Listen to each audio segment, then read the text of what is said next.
আমাদের যদি এই স্ল্যাব চাপাই দেওয়া হয় তাহলে আমরা তো গাড়িতে নিট মাল 20 টনের ঊর্ধ্বে কখনো নিয়ে আসতেই পারবো না।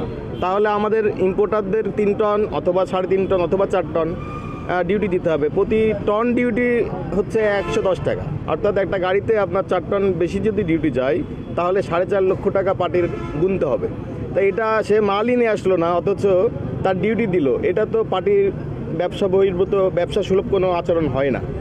ওই স্ল্যাবে উল্লেখ্য যে 4 নম্বর কলামে উল্লেখ আছে যে 6 চাকার নিচে যদি কোনো গাড়িতে মালামাল আসে অথবা 6 চাকার গাড়িতে উল্লেখিত যে স্ল্যাব আছে স্ল্যাবের নিচে যদি কোনো মালামাল আসে সেক্ষেত্রে কাস্টম জয়েন্ট কমিশনার, এসি এবং শুল্ক গোয়েন্দা ডিসি সমন্বয়ে 100% শুল্কায়ন করে মাল ছাড় করার অনুমতি দিয়েছে, আদেশ দিয়েছে। আজকে আমরা যখন মাল ঢোকানোর পরে কাস্টমস কর্তৃপক্ষ আমাদের সেই আদেশ মূল্যায়ন না করে আমাদের মাল আটকে রেখেছে। কাস্টমস একটা সার্কুলার জারি করেছে এনবিআরের থেকে, যেটার ভিতরে পচনশীল পণ্যর একটা চাকা অনুযায়ী স্ল্যাব করেছে।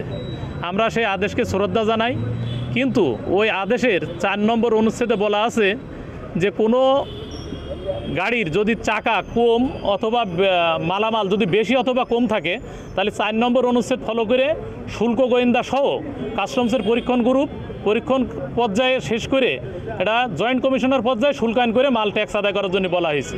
কিন্তু কাস্টমস কমিশনার মহোদয়ের নির্দেশে এখানে কোনো অফিসাররা সেই 4 নম্বর আইন ফলো করছে না, যার কারণে আমাদের প্রতি গাড়িতে মানে অবৈধভাবে 3 থেকে 4 টন 5 টন প্রতি গাড়িতে লোড হচ্ছে মাছ এবং ফলে, যাতে করে আমাদের আমদানিকারকরা আমাদের অ্যাসোসিয়েশনের পক্ষ থেকে অনেক লক্ষ লক্ষ টাকার ক্ষতির সম্মুখীন হবে। এবং আজ যদি রাত্রের ভিতরে মালগুলো ডেলিভারি না নিতে পারে তারপরে কোটি কোটি টাকা সবাই ক্ষতির সম্মুখীন হবে। আমরা এটা দ্রুত একটা সমাধানের চাচ্ছি আমরা।